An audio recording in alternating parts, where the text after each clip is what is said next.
Bonjour, dans cette vidéo très courte, on va s'appuyer sur un problème pour expliquer ce que c'est qu'une expression mathématique. Donc l'énoncé du problème est Caroline donne 10 € pour payer 2 boîtes de rangement. On lui rend 4,8 € 80. Quel est le prix d'une boîte? Écrire le calcul sous forme d'une seule expression numérique. Donc alors si je fais la résolution de ce problème au brouillon, et je vais d'abord calculer le prix des 2 boîtes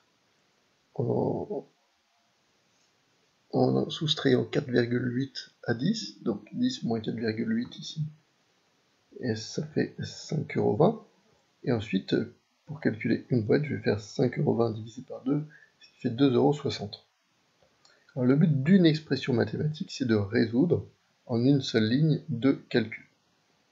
Donc c'est de transformer ça en une seule ligne. C'est le principe d'une expression mathématique. Donc, en une expression mathématique, en fait, il faut faire un condensé des deux.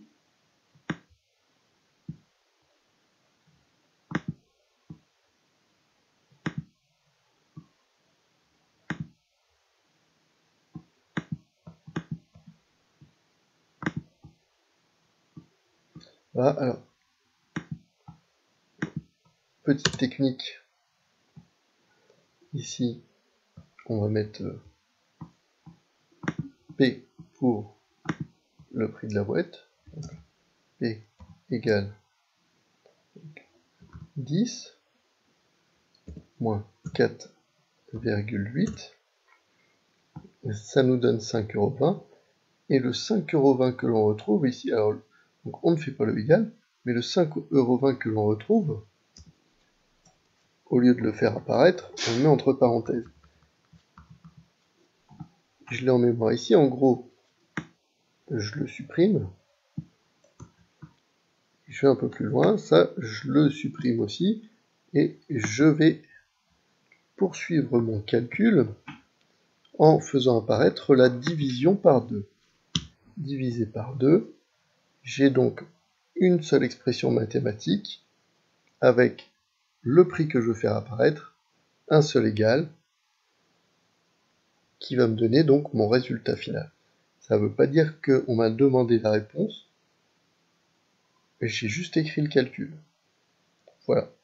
Et donc si j'effectue le calcul, alors ici je vais refaire apparaître mes réponses. Donc ici c'était 5,2 €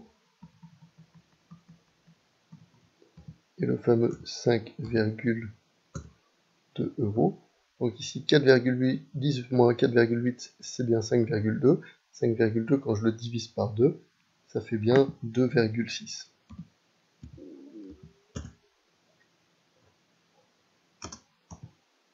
€.